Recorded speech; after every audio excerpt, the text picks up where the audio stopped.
ओम शांति। आज 2 दिसंबर 2021 के साकार मधुर महावाक्य हैं। बहुत सारे बाबा के बच्चों ने, नए नए गॉडली स्टूडेंट्स ने अपना चार्ट भेजा है। जिन्होंने भी भेजा उन्हें बहुत बहुत शुभकामनाएं। और स्वोन्नति के लिए आपने स्वयं ही दृढ़ संकल्प लेना है। दृढ़ता सफलता की चाबी है। जब स्वयं ही स्वयं के लिए दृढ़ संकल्प करते हैं तो सफलता अवश्य मिलती है। और रात्रि सोने से पहले प्रतिदिन बाबा को पत्र लिखकर अपना चार्ट अवश्य देना है। इससे अमृत वेला अच्छा होने में भी बहुत मदद मिलेगी। आज की मधुर मुरली में बाबा बच्चों को आत्म अभिमानी बनने की प्रैक्टिस समझा रहे हैं कि आप बच्चों को अशरीरी बनने का अभ्यास करना है, आत्म अभिमानी बनने की प्रैक्टिस करनी है। अपने को आत्मा समझ बाप को याद करेंगे तो बाबा की श्रेष्ठ मत पर चल सकेंगे। अब बाबा की श्री मत पे चलना है। ये श्रेष्ठ मत इसी समय हम बच्चों को मिलती है। आत्मा क्या है, आत्मा का रूप कैसा है। छोटी सी बिंदी आत्मा में 84 जन्मों का पार्ट भरा हुआ है। अब आत्म अभिमानी बच्चों को चलते फिरते भी आत्मा भाइयों को देखने का अभ्यास करना है। सबके मस्तक में आत्मा देखते महसूस करना है हम आत्मा रूप में भाई भाई हैं। आत्मा समझकर बाबा को याद करेंगे तो देही अभिमानी बन जाएंगे। और जिन बच्चों को देही अभिमानी बनना आता है वो अपने से बड़ों का रिगार्ड ज़रूर रखेंगे। देह अभिमान मुर्दा बना देता है। जब देह अभिमान में होते तो रिगार्ड रखना याद ही नहीं रहता। चलते फिरते भी जब आप देह अभिमान में रहते हैं तो माया मुर्दा बना देती है। बाबा सावधान कर रहे हैं कि अतीन्द्रिय सुख आप गोप गोपियों का गाया हुआ है। रिजल्ट जो निकलती है उसमें पता चलता है कि इस बच्चे ने कितना पुरुषार्थ किया।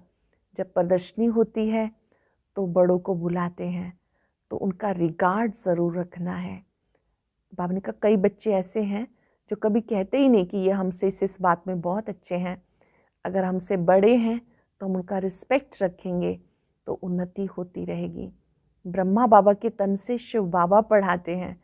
शिव बाबा स्वयं आए हैं इनके द्वारा समझाने और पढ़ाने। तो जब वो कोई राय देते हैं तो उस राय पर पूरा चलना है। बाबा आप पे ही उल्टे को भी सुलटा कर देगा। वो स्वयं जिम्मेवार है। यहाँ पर आप किसी जोहरी के पास नहीं आते हो, शिव बाबा के पास आते हो। ज्ञान अमृत पीने के लिए आते हो। जो ज्ञान अमृत पीते रहते हैं वो सदा खुश रहते हैं।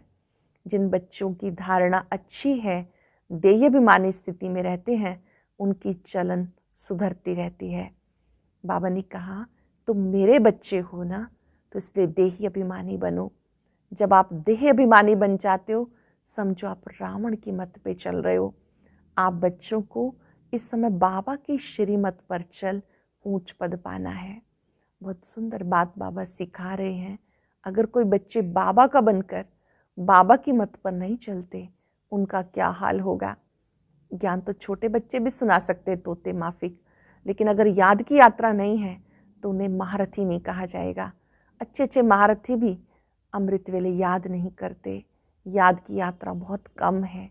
अटेंशन देंगे कि हमें याद की यात्रा को बढ़ाना है, देही अभिमानी बनना है, तब स्वतः ही सच्ची दिल से महसूस कर सकेंगे कि हम कितनी देर बाबा को याद करते हैं। वरदान में बाबा ने सुनाया कि बालक और मालिकपन के बैलेंस द्वारा युक्त युक्त चलने वाले सफलता मूर्त भव। बैलेंस से ही ब्लेसिंग्स मिलती हैं। कहाँ मुझे बालक बनना है, कहाँ मालिक बनना है, ये समझ होनी चाहिए।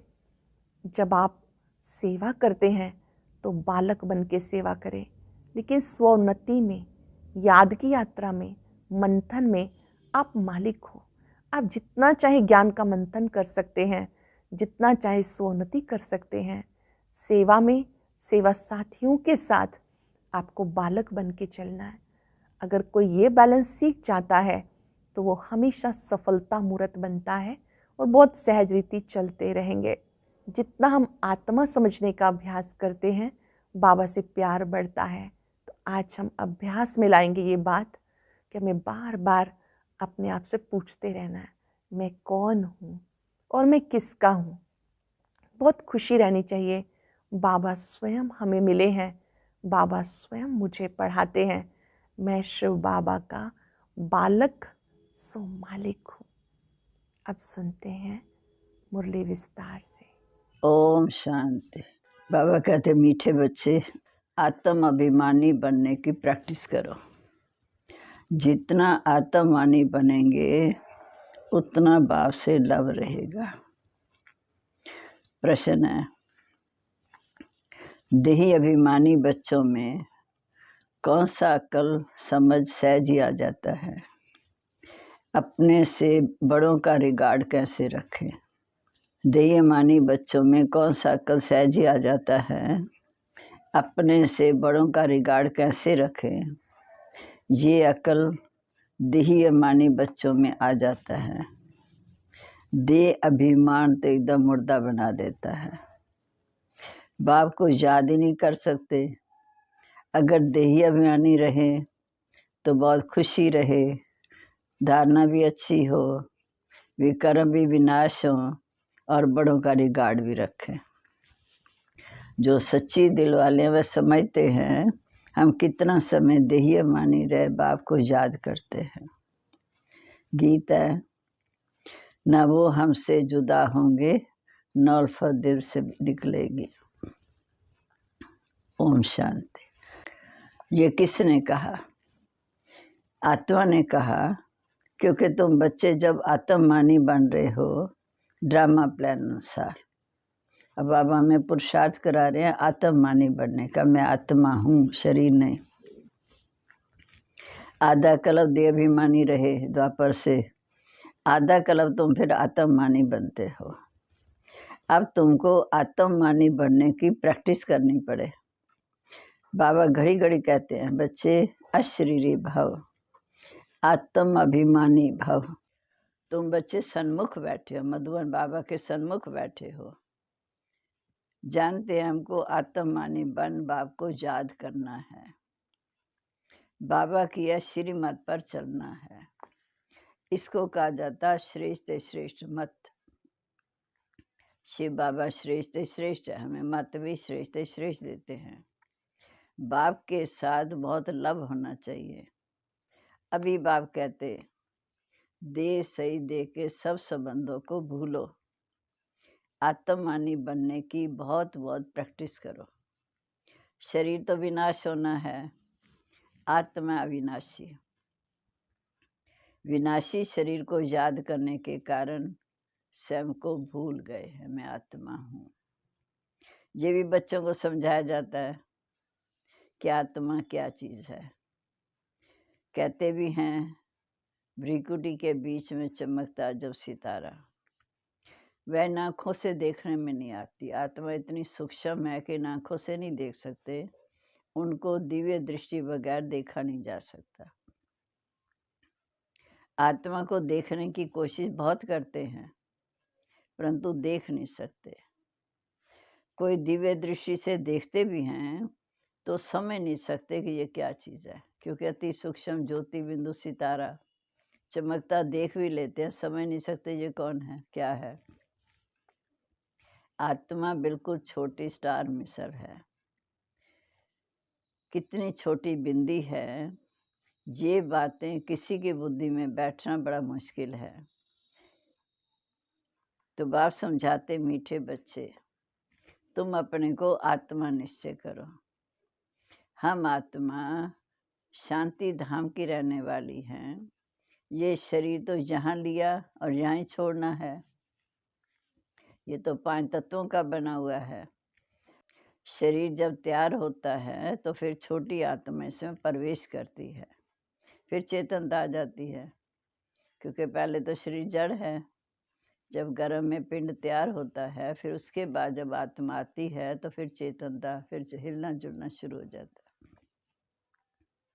आत्मा भी सत्य है, चेतन है, तो परमपिता परमात्मा भी सत्य है, चेतन है। वह परमात्मा है, वह कोई बड़ी चीज नहीं है। आत्मा भी छोटी, जैसे इनमें ज्ञान है, वैसे तुम आत्मा में भी ज्ञान है। परंतु बच्चे घड़ी घड़ी ये बातें भूल जाते हैं, देहाभिमान में आ जाते हैं। अभी तुम आत्माएं शरीर द्वारा पुरुषार्थ कर विश्व के मालिक बनते हो, अर्थात गॉड गॉडेज बनते हो।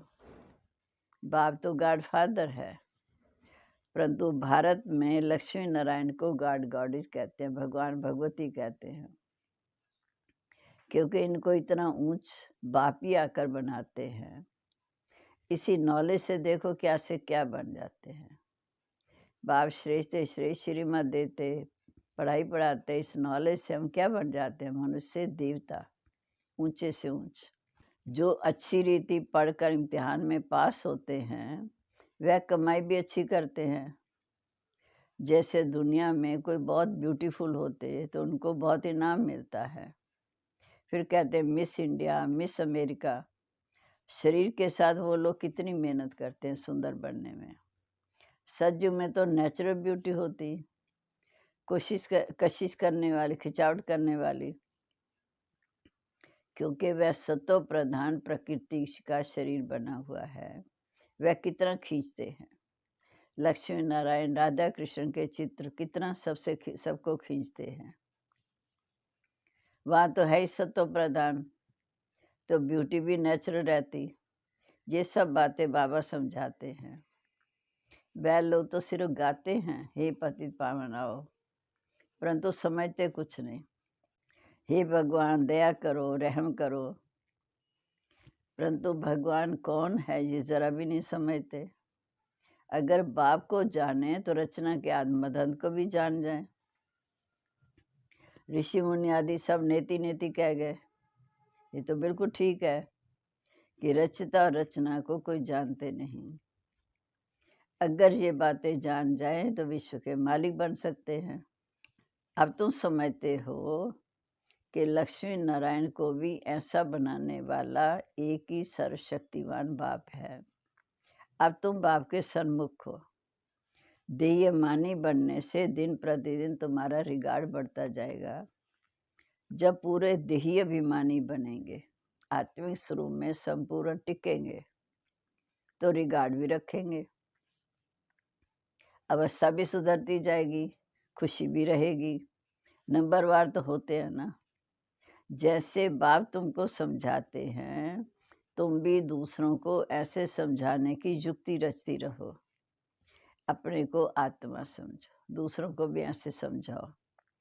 अब तुम्हारा 84 का जन्म पूरा हुआ, अब वापिस घर चलना है। शांतिधाम से आए थे, शांतिधाम चलना। हम आत्मा घर से आकर शरीर धारण कर पाठ बजा रहे हैं। जहाँ कितने जन्म लिए? 84 जन्म लिए। ये भी बुद्धि में नॉलेज है। देयमानी बनने में मेहनत है। घड़ी घड़ी माया देहाभिमानी बना देती है। अब तुमको माया पर जीत पाकर देहाभिमानी बनना है। एकांत में बैठ विचार करो, मैं आत्मा हूँ। बाबा ने कहा माँ में कम याद करो, जिससे विकर्म विनाश होंगे। हम आत्मा अविनाशी हैं, बाकी सब विनाशी हैं। देहधारी भाई को भाई से वर्षा मिल नहीं सकता। ये एक बाप को ही याद करना है, वर्षा भी बाप से ही मिलेगा। बाप कहते देहाभिमानी बनो। सिरे से रोज शिव बाबा को याद करो, वह भी नहीं करते। अच्छे अच्छे महारथी भी योग में कम रहते हैं। ज्ञान तो छोटे बच्चे भी समझा सकते हैं, परंतु वह तो ऐसे समझाएंगे जैसे तोते माफी रटा हुआ। इसमें तो योग में रहें तो धारणा भी अच्छी हो, तब खुशी भी चढ़े। योग बगैर तो विकर्म विनाश हो न सके। याद किया जाता है पवित्र चीज को, तो उनके साथ लाभ भी बहुत होना चाहिए। घड़ी घड़ी समझाया जाता है मन मना भाव। आधा कल्प देह अभिमानी रहे तो देही अभिमानी रहना मुश्किल लगता है, बहुत मेहनत लगती है। अपने को छोटी आत्मा समझ, बाप को भी बिंदी समझ याद करना है। इसी में मेहनत है। जो सच्चे होंगे वे अंदर फील करते होंगे कि हम कितना बाबा को याद करते हैं। 21 जन्म के लिए स्वर्ग की बादशाही पाना कोई कम बात है क्या? तुम समझते हो कि हम छोटी आत्मा, उसमें 84 जन्मों का पार नूंदा हुआ है। आत्माएं मुख्य एक्टर बनती है, आत्माएं सब कुछ करती है। सबसे मुख्य प्रैक्टिस ये करनी है। यही भारत का प्राचीन योग भी मशहूर है, यही गीता है। सिर्फ उसमें नाम निराकार शिव बाबा के बदले श्री कृष्ण का डाल देवता का लिख दिया, निराकार के बदले देहधारी देवता का लिख दिया। बाप कहते जिसने बहुत भक्ति शुरू से लेकर अंत तक की है वो ही नंबर 1 ऊपर जाएंगे। तुमने भी बहुत भक्ति की। तुम बच्चों को कितनी खुशी रहनी चाहिए कि हमको बाप मिला है, बाबा हमको स्वयं पढ़ा रहा है। इस पढ़ाई से हम विश्व के मालिक बनते हैं। अब बाबा की श्रीमत पर तो जरूर चलना चाहिए। बाप जो डायरेक्शन देते हैं, अगर कुछ उल्टा भी हो गया आप इस उल्टा बना देंगे, ठीक कर देंगे। अगर बाबा राय देंगे तो जिम्मेदार भी है।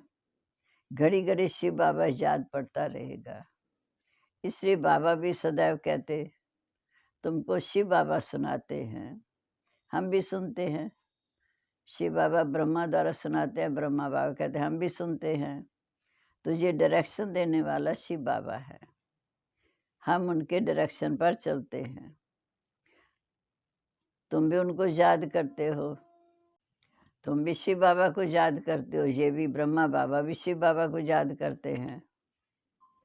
तुम कोई जोहरी दादा के पास नहीं आए, मैंने ब्रह्मा बाबा के पास नहीं आए, तुम तो शिव बाबा के पास आए हो। ज्ञान सागर तो शिव बाबा है। तुम शिव बाबा के पास आए हो ज्ञान अमृत पीने। अभी भी ज्ञान अमृत पीते रहते हो। रोज रोज ज्ञान सागर बाबा तुम्हें सुनाते रहते हैं, तो उनको भी याद करना है। बाप ऐसे नहीं कहते भक्ति छोड़ो। जब ज्ञान की प्रकाष्ठा आएगी तो आप समझेंगे ये भक्ति है, वो ज्ञान है। आधा कल्प तुमने भक्ति की पर वापिस तो कोई गया नहीं, ले जाने वाला तो स्वयं बाप आया है। अच्छा, मीठे मीठे सिक्के लदे बच्चों प्रीत, माता पिता बाप दादा का याद प्यार, गुड मॉर्निंग। रूहानी बाप की रूहानी बच्चों को नमस्ते। रूहानी बच्चों की रूहानी बाप दादा को नमस्ते। नमस्ते बाबा, गुड मॉर्निंग। शुक्रिया बाबा, शुक्रिया। अब धारणा के लिए मुख्य सार पॉइंट। बाप जो राय देते हैं उसे शिव बाबा की श्रीमत समझ चलना है। ज्ञान अमृत पीना और पिलाना है। दूसरा, सबको रिगार्ड देते हुए सर्विस पर तत्पर रहना है। देह अभिमान छोड़ देही अभिमानी रहने की प्रैक्टिस करनी है। अब आज का वरदान, बालक और मालिकपन के बैलेंस द्वारा युक्ति युक्त चलने वाले सफलता मूर्त भाव। बालक और मालिकपन के बैलेंस द्वारा युक्ति युक्त चलने वाले सफलता मूर्त भाव। जितना हो सके सर्विस के संबंध में बालकपन, अपने पुरुषार्थ की स्थिति में मालिकपन, संपर्क और सर्विस में बालकपन, याद की यात्रा और मंथन करने में मालिकपन, साथियों और संगठन में बालकपन, व्यक्तिगत में मालिकपन। इस बैलेंस से चलना ही युक्ति युक्त चलना है। इससे सहज ही हर कार्य में सफलता प्राप्त होती है और स्थिति भी एक रस रहती है। फिर सहज ही सर्व के स्नेही बन जाते हैं। स्लोगन है, सोचना और करना समान हो तब कहेंगे विल पावर वाली शक्तिशाली आत्मा। जो सोचो प्रैक्टिकल करो। सोचना और करना समान हो तब कहेंगे विल पावर वाली शक्तिशाली आत्मा। पुरुषार्थ करना देहमानी बनने का। मैं सफलता मूर्त आत्मा हूँ। युक्ति युक्त होकर चलना है। ओम शांति। आज की अव्यक्त मुरली जरूर सुने। उसके लिए ऊपर दिए गए बॉक्स को टच करें।